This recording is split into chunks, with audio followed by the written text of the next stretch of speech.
Cooking rice in the pressure cooker looks easy, but if the ratio between the rice and the water is not proper, then this will result in the soggy texture of the rice or grainy or uncooked rice. Hence, the ratio between both is very important. Today, I am going to give you the exact measures between rice and water for raw rice. Apart from this, if you have any other queries regarding cooking boiled rice, then you can leave it in the comment section below because we make sure we answer to all your queries. Now let us go into the video.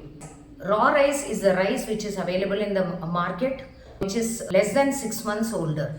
It has lots of moisture in it and hence you don't require any prior soaking before cooking the rice. For every glass of rice, the measure ratio is 1:1.5 and you can have about 3 whistles and then you can keep the cooker in the simmer mode for about 5 minutes.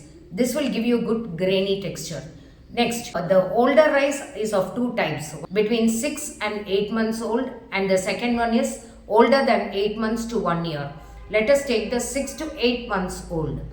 You can directly add, for every glass of rice, you can add about 2.5 glasses of water. Now, for the older rice, more than 8 to 1 year old, you can add about 2 3/4 to 3 glasses of water. You can pressure cook it for 3 whistles and cook in sim mode for about 5 minutes and then you can off.